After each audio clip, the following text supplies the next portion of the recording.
You're listening to Inclusive AF with Jackie Clayton and Katie Van Horn. Welcome. Oh, hello, everyone. Happy, I don't even know what day this is going to post. So I can't really even do like a happy Monday. Well, it's going to post Wednesday, right? So happy Wednesday. Yes. Oh, happy day. Welcome to the Inclusive AF podcast. This is Katie Van Horn. And I'm Jackie Clayton. I'm just working on it till I get it right. It doesn't sound right ever. One of these days, it's going to totally work out. So Jackie, ma'am, I feel like I haven't talked to you in a while. I know. And so, I mean, I feel like we almost like need to catch up on all the things, but I mean, maybe we should do that off recording, but you know, for folks that haven't talked to us in a while that we miss horribly, how's life going for you? Great. I got a puppy. Is that right? Yeah. I was just trying to be like you though. I know. I was going to say, guess what I did? What? I also bought a puppy. Oh my gosh. That sounds horrible. I shouldn't say it like, oh, I bought a puppy. Like that sounds kind of awkward and weird. Dog trafficked. I did not dog traffic a dog. I adopted my sweet baby angel baby shark. Swear she might be part, I don't even know what she is. She's like part land shark. Great white shark. She's a great white land shark. And part beagle, she's white. Part beagle, part healer, part shark. Is yours also a shark? No, mine is not a shark, but mine is a bully. I'm pretty sure. I mean, she reminds me of a little bit of that girl from 90210. What was her name? She's a little bossy. Shannon Doherty. Yeah, the Shannon Doherty character. She reminds me a little bit of her. She got a little sassy at the end. Yeah. She tries to take the treats out of my dogs, like literally out of their mouth. Now I have a 13-year-old, like one-tooth Chihuahua, literally one tooth. And so they are not friends. And then my big dog, she takes it out of her mouth and will leave her. And then if the dog goes to her to go, Coda's like, okay, I'll take your treat that you just dropped to come attack me. She's like, oh, no. And she's much faster. And Dakota's like, fine. So they're only letting them in the front of the house. We're only letting her in the front of the house right now because she's a puppy and we're training her. And so Dakota's like, I'm taking this treat. I'm going to the back. And she just, they both just leave Scooby there. Her name's Scooby. That's what I should do. I should just like quarantine her to a specific room because she has free reign, which seems like not a big deal. Until you find a poop in 2 weeks in a closet, in the guest room closet, because you didn't know. Yeah, the closets are closed for that very reason. And the doors to those bedrooms are also closed. Although Olive is not happy. So the two cats are not happy because they're having to find new sleeping spots too, because we have to keep those doors closed. But she is very, very cute when she's sleeping. No, she's adorable, but she, and if you, I think both of us have posted stuff to Instagram. So if you'd like to see the puppies, you can check out our Instagram pages, but, so Penelope is my little puppy's name and she is freaking adorable. And so she has this new thing. So, you know, you're supposed to like, kennel train a puppy. That's what normal humans do. Mm-hmm. I don't really get down with that because I'm not so good on the discipline as a parent, as a puppy parent. So what I've done is, she sleeps on the couch every night and I go to bed. So I'm like, I find it hilarious that like she sleeps through the night. Just listen, when I go to bed, she gets up on the couch and she goes to sleep. So I'm like, I can't really be mad at that, right? Like I can't, that's not a bad thing. That you she will sleeps be on the couch. You will be. Why will I be mad about it? Because she's so cute. When she gets big and she starts biting the family friends. That's true. And you can't get her off the couch is when you're going to be upset. So I do think the biting thing, I think she's actually getting better about. I know I'm saying that, but it's more if you distract her, she's fine. So what are you doing? Like juggling? What are you doing? You're like, Yes. Yeah. Let me do a little dance. Hello, my baby. Hello, my Yeah. honey. Hello, my ragtime gal. What are you? No, what I do is I get her a toy because you're supposed to, when she is biting your Feed her leg off, you're supposed to give her a toy that she can chew on instead, because that's how puppies kind of learn their way around life as they bite things. So I actually have Chewy is my new, I think Chewy needs to be a sponsor of this podcast, because I think I've spent about $4 million in the last 3 weeks with them. So Chewy, if you're listening. Oh, and BarkBox, because I've invested in BarkBox. So Bark Box. BarkBox. So we got box with BOX. treats and toys, and we are going with the jail method of training, where Scooby has a crate and then a fenced-in portion inside and a fenced-in portion outside, and we seem to be good. So, Okay, I'll let so you that's know. working out. Yes. Yeah. I don't know. I guess I should, maybe, like I said, put her in a specific spot. But then it's also, I kind of feel badly because there aren't other, there's 2 cats, but they want nothing to do with her. So I kind of feel badly that I'm the only entertainment she has. So again, this is why I shouldn't have children. This is absolutely why you shouldn't have children. Dogs are it for me, because, wow. I can barely handle that. Why don't you just teach her sign language? I That'll should. keep her busy. But in any case. Yes. So my friends, I know we are going to talk about some stuff today. Yes. We're going to talk about the weather, right?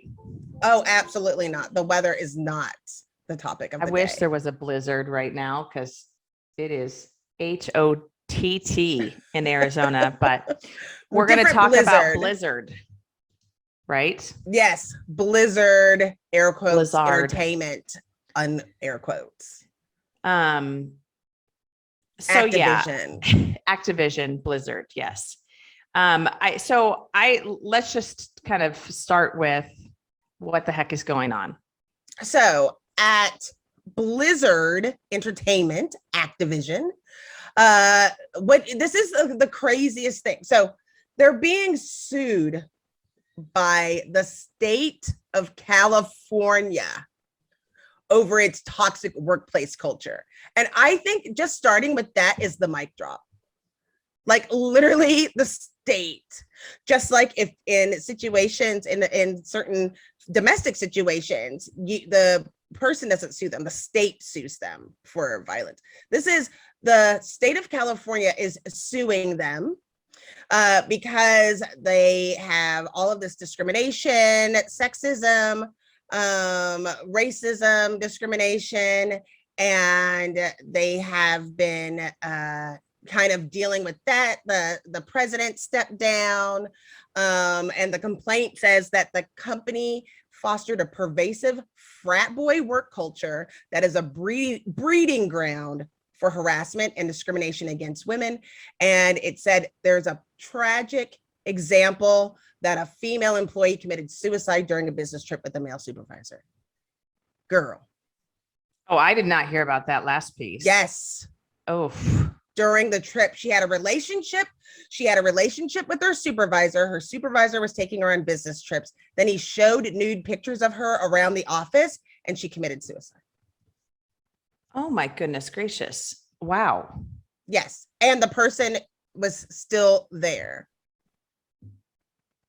It's interesting because, I think we have heard stories for a few years about the gaming industry and how the gaming industry is kind of known for their bro culture. And we also know that women gamers have had a horrific time when they've gone to gaming, and what are they called? Gaming tournaments and things along those lines, because they have actually, they've doxed some of the women. They have done all different kinds of things told other people to rape them, just horrific experiences for women gamers.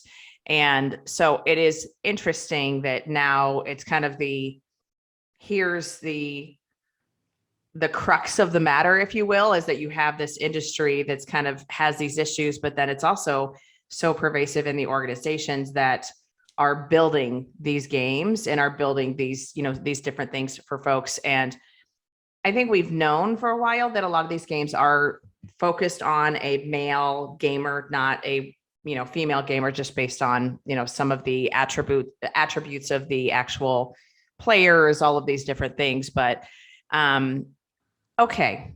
I'm like, there's so many things. Yes. Let's just talk about, I want to start with, there is a video and from YouTube where a woman, so Activision Blizzard, they do World of Warcraft. So it's one of the games that they're most known for. And at a Comic-Con or some type of convention, I don't know if that's the actual name, it's some convention, there was a woman in the audience that talked, and they had all of the heads of World of Warcraft and Activision Blizzard. And she said, can you please, when can we start having women characters that don't look like they walked out of a Victoria's Secret catalog? And they laughed at her in her face. And she walked up to the microphone and asked a question. And then they were like, oh, well, what catalog do you want them to come out of? They were like, who wants us to change what the characters look like in World of Warcraft? Like on stage. And this was from like 2011, 2010. And that's like hurtful enough as it is, because she's reaching out as a fan, saying that she's concerned, and for them to just laugh at her at that point is when people needed to look at the situation. So that part is frustrating to me. I'm also frustrated because some organizations in the press have said, oh, they're having a #MeToo revolt. What? That is not what this is. There are so many things. There's so many things. So let's just start with those two. Can we start with those two things? Absolutely. Even though it kind of makes me want to vomit a little bit. Yeah, I want to bring up one other thing that I saw as I was kind of doing some research on this, and this is there was an executive. He was the creative director, and he called his hotel room when they were traveling the Cosby Suite, because he was known for, or alleged to be known for, harassing women in his hotel suite. And so he himself dubbed it the Cosby Suite, as in Bill Cosby. And, the sexual assault claims and sexual assault that have been founded. Obviously, we know that the case recently has changed, but the Bill Cosby issues. All of these kind of lead up to, yes, like like you said, I don't know where to start. I think I want to start actually with the response from the executives to these claims. And so the response from the executives, we had one executive who was like the head of compliance, who basically said, these are baseless claims, these are false, et cetera, et cetera. And then tried to walk that back when all of the employees basically were like, no, they're not. And that they're not. And she actually was the head of the women's employee resource group as well. Which you couldn't make this up. And that's one of the hardest things. Like, are we victim blaming here? Are we not taking it? You couldn't do more wrong things. Well, and here's the thing. Let's just, putting on our legal hat for a moment, if we could. Of course, the company's not going to be like, yep, we're at fault. We did all the wrong things, because then that's just a bigger check that they're going to have to write, because it's going to be a big check that they're going to have to write. Let's be clear. Oh, yeah.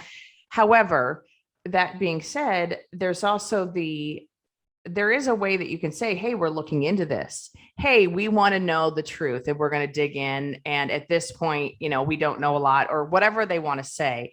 But to say these are baseless claims, especially coming from a C-suite employee, that's a bold move, and so not okay. But what you don't do, this is the thing that kills me. You don't say, no, we have a commitment to diversity. Get the fuck out of here. There's like, excuse our language. We just recently found out that one of our very good friends who's been on the show, Tamara's daughter, plug your ears before Aunt Jackie says Yes. stuff like that. It's not Yes. okay. Auntie Jackie's lost her mind. Sorry, I'm a little bit upset.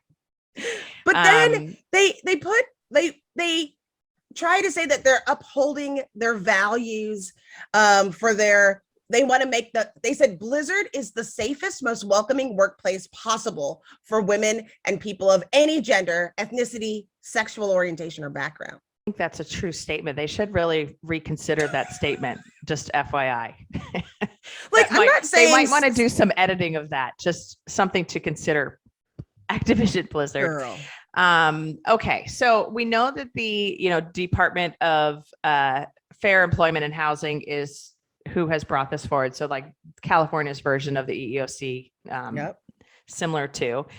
And I think the piece that is interesting is that there's a lot of different responses to your point. First it was this is some sort of Me Too movement, or this is some sort of women just being upset because they're not being promoted or whatever it might be. But when you start to look at all of the different statements, all of the things that have come, out of this conversation where women are now, and I think this happens a lot when you have some sort of claim along this line where as soon as it goes public, women start coming out of the woodwork like, yeah, I used to work there. And that's exactly what it was like. And that's exactly what was going on. And of course, we need to be thoughtful that, anyone making those claims has not been substantiated and, there's an investigation going on.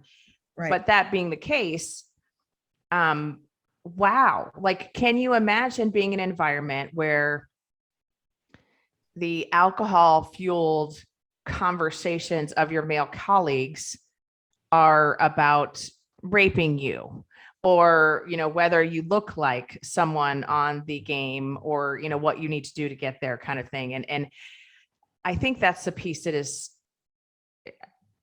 disturbing is, can you imagine being in an environment where you're having to undergo or, having to deal with that? And I always love the folks that say, well, they should have just quit. Well, the gaming industry is very hard for women to get into. And I'm sure that for so many of these women, it was like, oh my gosh, dream job. This is what they wanted to do. This is how they wanted their career to go.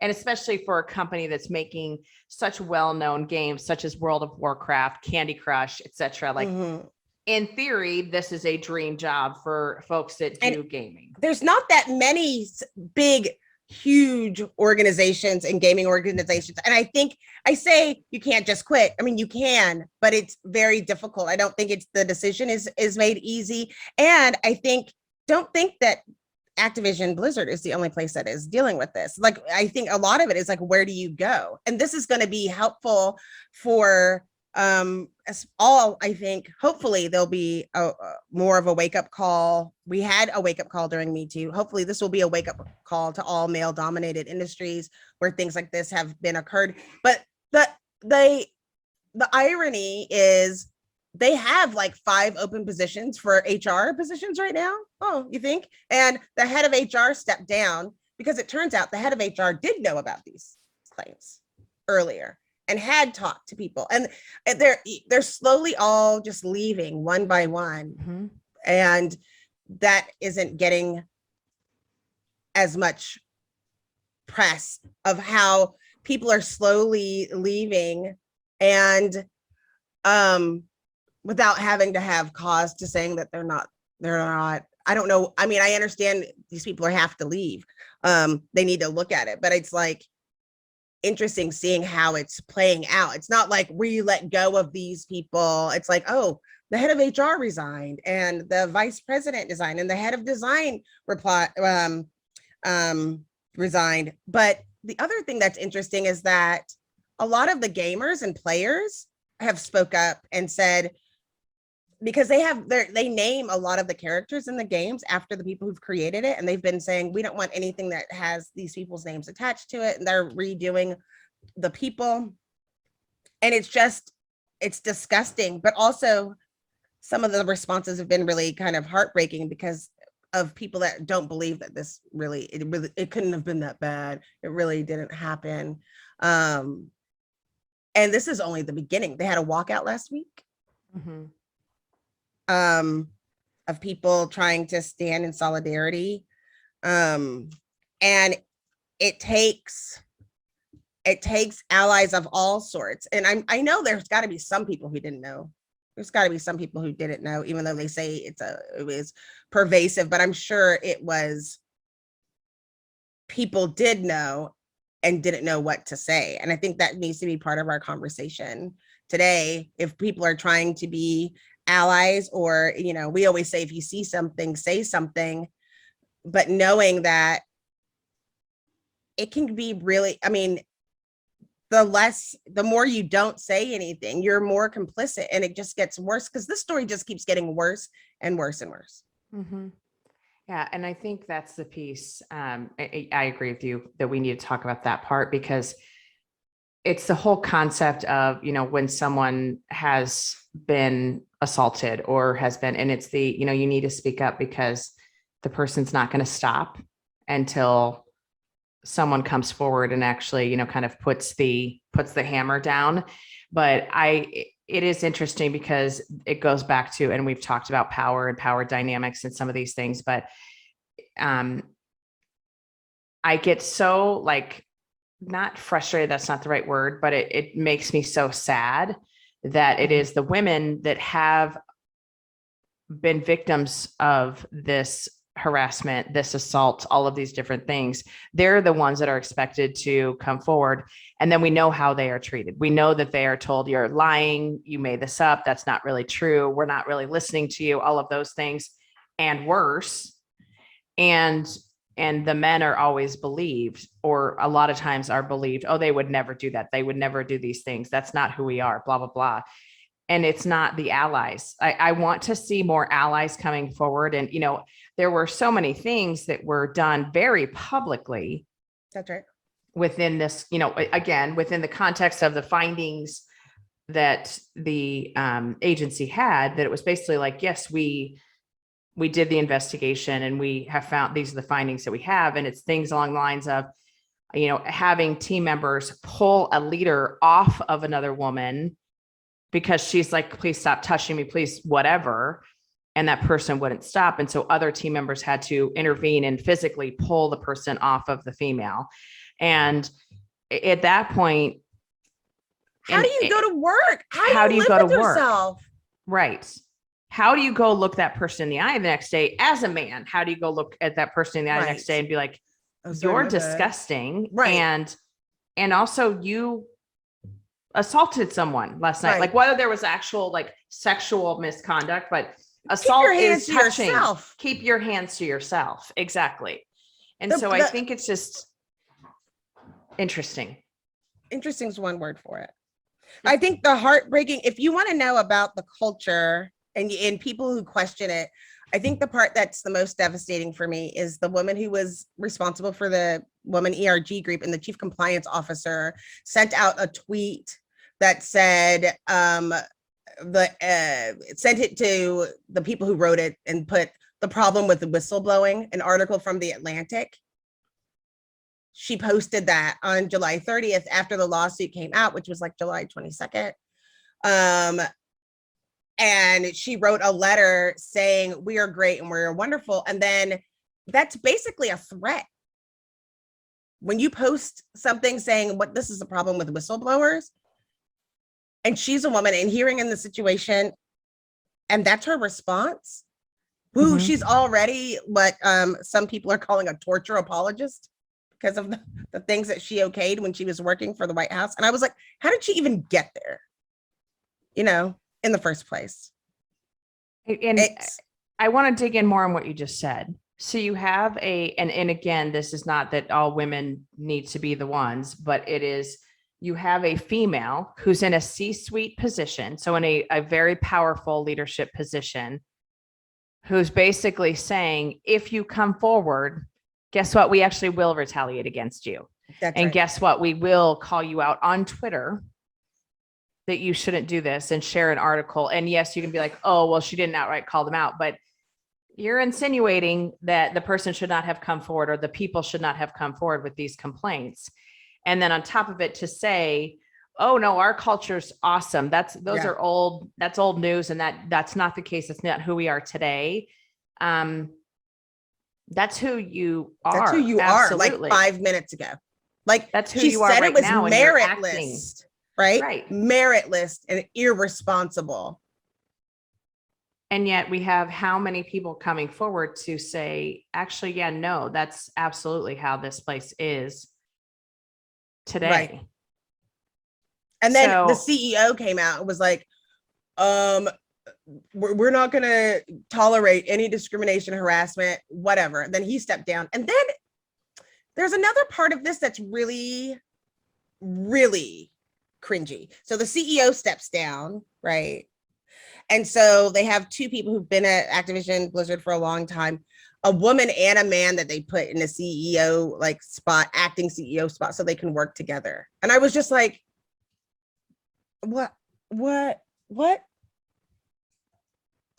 Just like, it makes me think at where I live, and most people who, if you're a regular, know that I live in Waco, Texas, and Baylor University had Title IX issues where students were getting raped by football players. I'm not going to get into all of that, but the president stepped down and then replaced, they put a woman in the space, and they knew that they needed to look at women, to look at some of these allegations.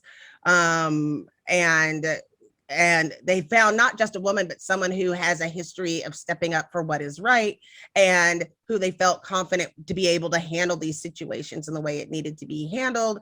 And that makes the most sense. If they would have put her and then said, oh, but we're going to put a man with them just to make sure that they do it right, it just feels like that's what I mean. How many wrong things can one company do public? This is in the public. Mm-hmm. I mean, it's the truth of the matter, but why? It doesn't make any sense that you wouldn't put this woman in the head who's been there for years, who has a leadership spot, and put her in the spot, which was not a gift to be put in a CEO of a company that's about to deal with major lawsuits and crumbles. It's not a gift. Maybe, I don't know if that's what they were thinking. But you have to have somebody with some oversight. It would seem you wouldn't put, it's like putting victims and making them responsible for correcting all of the things that they've been too ashamed or too embarrassed, or all of the things that if they've been part of the problem, if they've been there for that long and knew what the culture was, it seems like you might want to get an outside person to look at it. Just saying. Just something to consider. I mean, maybe someone with like, I don't know, employment law background somewhere. Maybe. Someone, I don't know, something to consider. I think that the part for me is, and I think we see this in organizations, the complete disconnect from what the senior leaders believe is going on versus what is actually going on. And this one is such a, it's that I find it hard to believe, the folks that have stepped down so far, the CEO and there was another VP that stepped down, and the HR global human resources person stepped down. I didn't know about that one, but it's hey, I didn't know this was happening. This is not the culture that I knew, and I'm like, how are you not seeing these things? How are you not aware of these things? And I realize that there are some things that happen behind closed doors, but as blatant as these examples are, and the fact that over 2,000 employees signed on to say, yes, this is actually the way that this company is, how you can go, how are you that disconnected from the day-to-day and not knowing what the heck is going on? And how are you, to your point, not being thoughtful about who is in charge and who is kind of now hopefully righting the ship? It's just fascinating to me, like that there's just this, I didn't know, I'm going to wash my hands of this. I'm no longer there. And that's right. not who, I had nothing to do. Which again, I know part of that is legally that's a smart thing for them to do. But the However, complete lack of accountability just makes me crazy. they're going to have to do like they did with Sarbanes-Oxley and finance with organizations where the CEO is being held, regardless of whether you think you don't know what's going on financially, you're responsible for all the dirty, shady things. They're going to have to do it from an HR perspective, just like they're trying to do it in police forces, where they're saying you didn't say anything and this went on and you're just as complicit in this situation. I mean, they are literally this dude named his I'm reading on it, his name was Greg something in the lawsuit, and he had a tweet that went out. They found him because people, we got the Wayback Machine, right? So the guy, it was like, hey, I didn't know all that was going on. And they literally have a picture that he posted of himself, like it's from his 2013 Facebook group, of a picture of him in the Cosby Suite. And they were like, you can't say that you don't know about this. And then he said, oh, I didn't know all of that was going on. And they literally somebody got access to the phone, the group text that they were sending back and forth, where he was literally participating in some of it. Like, they asked where he was. He said he was at the bar, but he saw their conversation that was like, oh, I'm going to bring the girls for the cause. And someone said, oh no, those were our wives. It was just a joke. No, that's not funny. That's not funny. And it goes back to, at what point and then can people women just come? Why aren't women in STEM? Right. That's what I just was going to say. What it all comes back to is, why can't women just go to work and do their jobs and be left alone to just do good stuff and not have to worry about this bullshit? That's right. And as a Black woman, I can tell you, I've worked for several companies where I didn't know which one I was going to have to deal with. Are we going to deal with, harassment in that way? Are we going to deal with harassment because of my race? Are we going to make fun of something that I said or something that I did? And you're just trying to get your job done. Mm-hmm. So I want to check one thing, because I am looking at the timeline. I think the CEO is still in place. It is like the president that stepped down. They've had, and that it's the president, that role was given to two people. What I find fascinating is that they hired this law firm to do an internal investigation now. And, but the CEO's comments have shifted very quickly, obviously based on the response from employees, et cetera. And now, obviously online as well. But it's how about, they hired this law firm to do the investigation. Employees are saying, no, that's not good enough. And so I think it's just it just is fascinating to see, how is the CEO still in place and how will this play out? And I think the piece that I want to do is I almost want to come back to some of these things in a year or in 2 years or whatever it is, and really understand how actually are these companies handling these situations, and how are they dealing with these situations? And again, it is ongoing, and just the comments and the things that were done and things that people are alleging happened. It is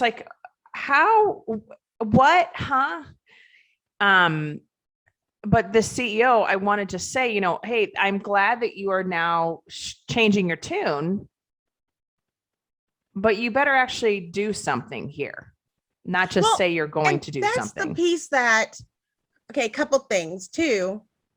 When you, in talent acquisition, when you're building out companies and you're looking at a company on who's going to fit in, you do look at who's going to. Back in the day, especially, we were looking for people to fit in. Now we're looking for culture add, not culture fit. Majority of people are going in that direction. But there used to be a culture fit where you would hire people that you thought would be cool. And there was this whole thing that we've seen for years about the programmers, which is not just a guy developer. It is a whole separate mentality. It is rude. That's why they're talking about that frat guy mentality. And I find it's just so too little too late. Like everyone knows that they were sharing nude pictures of an employee. What, you didn't hire a person to look into it then? And your HR person was there then? And fire every single one of those single person that was there and complicit. And that's why these things keep happening. Well, and it's not, and I need to look into the one person that started that and was the person having the sexual relationship with that woman. Mm-hmm. They won't say if you look for it, you won't be able to find it. He left in 2020, right. But what I want to know is, was he terminated or did he leave voluntarily? That's what I would like to know. Like, did the company actually take action, or was this just oh, well, he's going to go on to a new role, and where is he now? And can we go find him and punch him in the nose? Thank you. The speculation is that it was part of, like, there was an NDA and part of the settlement was him leaving. Okay. The organization. And there isn't record of this happening because they had to settle with the family because she's dead now. She's gone. And it's so concerning that situation wasn't enough to change the culture, where you would still have a Cosby suite years later after this happened, that you would still think that it's okay. And, it's very, me and Katie, I know, are both sorry if we're jumping around. There's so many articles that have come out daily by so many different places, and some of them have half of it, some of it, part of it. Some of it is people, and some of it's reporters, some of it's actual journalism. And then there's so many conflicting messages. Like normally in this situation, you would go to the company website and see what their response is, but then there's multiple responses, there's multiple stories. It's good that the people that went on strike, but that's not, what is the answer? And so one of the things that I do, and I think you do something similar, is encourage when people are trying to build diversity and inclusion practices. One of the things is giving people a way if they feel like they're being discriminated against. It's like the first thing that you need to do. I have been in talking with organizations. I always ask, like, where am I going to go? If I feel like, who do I go to if I feel like I'm being discriminated against? Like, what is who is responsible for the situation? And as we try to make this push for more diverse workplaces, and we know that not everybody's on board in our organizations, it's safety. Can you imagine the lack of psychological safety at that organization and being in total terror and fear? No. No, I can't. But it is one of those things where it is. Yeah. How do we reconcile this, and how can we make sure that it doesn't happen any longer? But yeah, for the women, for anyone, I'm saying the women because this specific example. But yeah, can you imagine being in that environment and being terrified every single day of what's next, what else is going to happen, and what else they're going to have to endure? Like, I'm sitting at my cube, I'm working, and all the dudes in the office are going to come by my cube and say things to me that are completely inappropriate and possibly touch me or do other things. And Bobby Kotick is the CEO, he's going to handle it. It's all good. Everything's fine now. He said he's going to make sure that he's been tone deaf, and he's going to make sure people are held responsible. Okay, well, good. I'm glad that he's what got about that you, under Mr. I'm glad he's got that all taken care of then. Got it. Perfect. He said we're going to do a better job of listening now. Okay. So now that my stomach hurts, and I'm sure yours does as well. Vomit.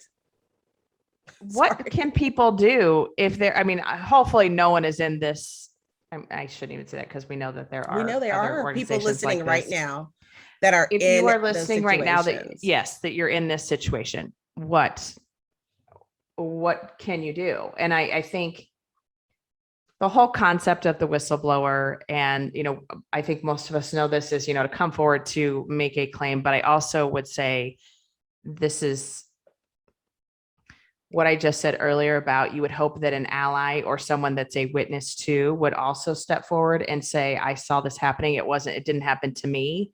However, I don't want this in my organization.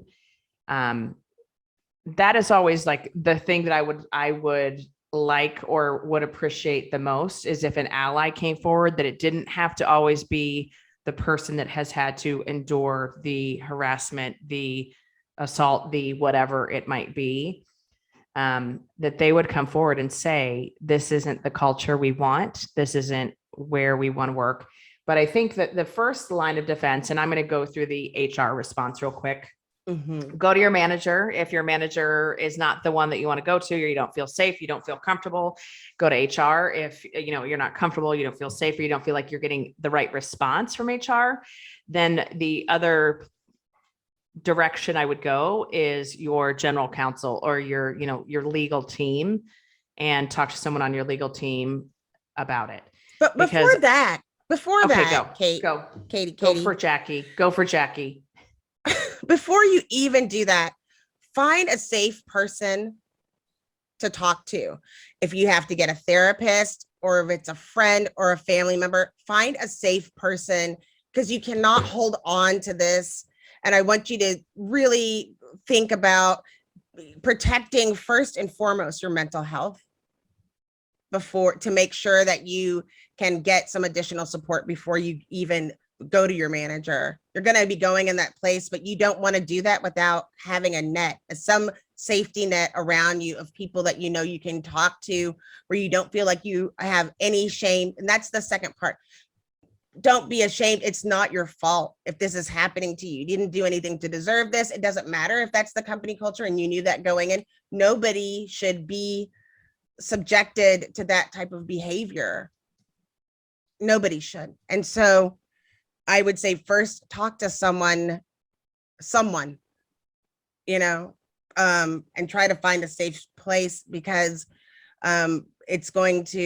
because there's nothing worse than when you're like, okay, I'm going to go to HR, and then you find out that person isn't the person, and you have to go through this. You want to make sure that you're supported. So make sure to look for a good friend or an ally. They don't have to necessarily work there, but make sure that you have a plan for your own safety and self-care first. That's all. Thank you. And that's a very valid point. And I, of course, go to the legal pieces. So you are spot on. That's a very good first step. But I would also say, kind of to add to that, write it down. Write down what you saw, where it was, what time, what date, all of those things, who else was there, who else was in the room. And that will definitely document. Yeah, everything. document.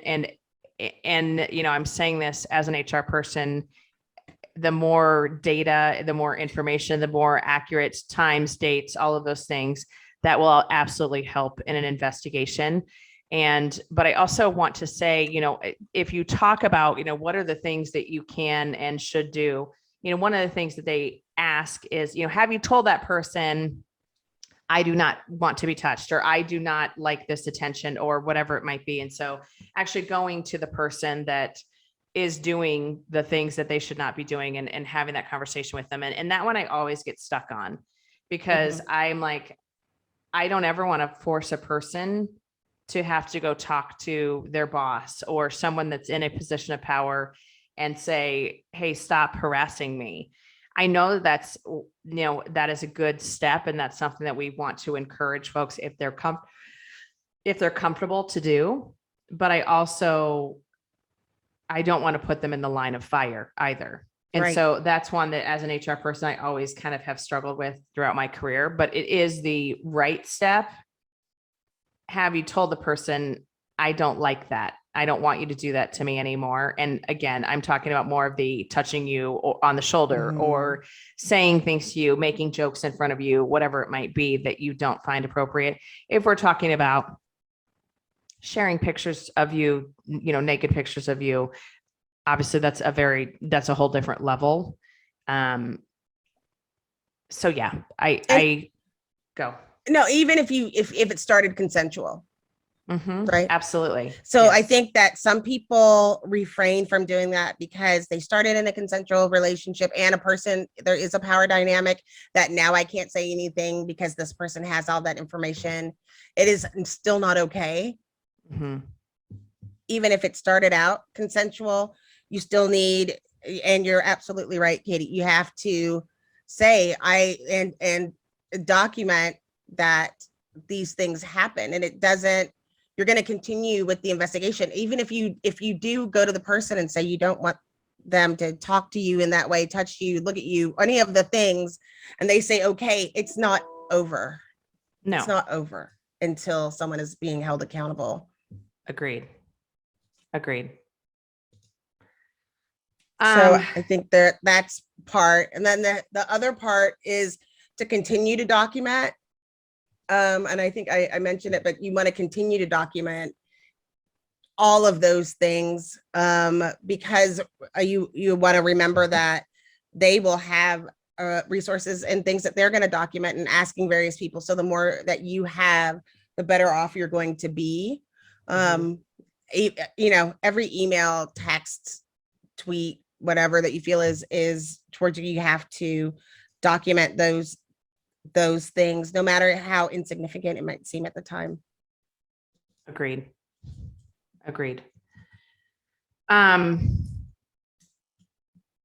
Why is this still happening though? Why does this happen? Like, that's seriously, like, how I will never understand how someone can just treat another person like that. I can't either. And I also can't understand how you can work in an environment or being in a professional environment and think that that is okay. We're talking about decades. Right. Not one person said anything. And when they did, they didn't do anything. Nothing. How do you, oh, it just hurts my heart. And if you are there and you feel like these things are going on and it didn't happen to you, and this is for everyone who thinks that they saw something, you have to say something. Like, I think this is an unhealthy situation. And I feel like in some organizations, you will find out in a weird way in talent acquisition when you start seeing rotating doors and you're wondering why people aren't able to hold on to marginalized groups or women or people of color and they keep leaving and going out. That's when you need to start your investigation of seeing what's going on and why is this happening continuously before you keep putting people. When you start seeing revolving doors and you're not able to keep people at an organization, it's a red flag that there's something going on in the organization. And those of us in TA don't want to continue to, it doesn't usually, these things usually doesn't happen a lot in people in HR and TA. Like, the people a lot, sometimes organizations are smarter, like it doesn't come out. And we're on the different floor, on the different side of the office building, and don't get involved in those same activities. But I want you to think about that. Everybody who's listening who is a part of TA, to think about that. And if you think you saw something, just to bring it up, and you can start documenting it too. Start documenting it too, in case some of these things come up. And I feel like there are definitely people that I've spoken to, and I know there's people that you've spoken to over the years where you're like, this is a lawsuit waiting to happen. Nothing's even happened. Just like, you might remember the day when I was like, oh, they want to start an internship program and add women to an organization that has like 90% men, and they want to start with like college grads. And I'm like, oh no, this is a lawsuit waiting to happen. This is a full on. No, we may not. Yeah, Oh, exactly. No. With no women in leadership, no. Yes. And yes. even in HR, there's a man. No. No. Yeah. And I think that's one of those things that so many organizations don't think through how they're approaching some of this stuff. Like, clearly. But I'm saying that, and as the words are coming out of my mouth, it's also so frustrating that I have to say that, like, hey, you shouldn't put young women into a position that they're hanging out with older men. Well, no, guys, how about you just keep it in your pants? How about you just act professionally? Why do you have to say, these are coworkers, not objects, like literally at every level. It's frustrating as all get out.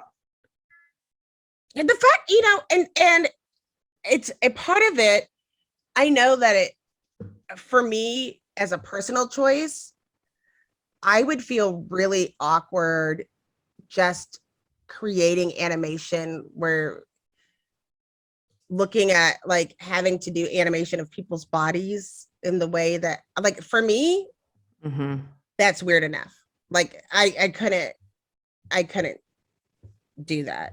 And I know there are fans of various games and looking at different things, and we know that there's aspects of it, but it's hard. You do have to make a decision. And I'm glad that they had allies and the people that walked out. I just wish they would have done it sooner.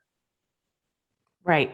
We don't have to wait for something major. We don't have to wait for everything to hit the fan before we do something. And so that's part of if you see something, say something, because you can rally around and there are power in numbers. And if you've seen something, I guarantee somebody else has seen it. And if you're in HR and you're listening to this, keep your employees safe. The end. And believe them. Yes. And if I have to deal with one more, head of HR had to quit because they knew. Are you kidding me? Are you kidding me that you really didn't, like, that's your job. That's like the basic tenet of your job is keep your employees safe. Really, like HR 101 says, oh, you have to let that person go until you research investigation. You have to. Well, that is not true. No, you maybe put them on a paid leave. Well, that's what I mean. It says like when you have a situation and it's escalated at there's certain levels of pushback. This is not I need to talk to you about your behavior. No. I'm going to put you on a performance plan. This is not that. No.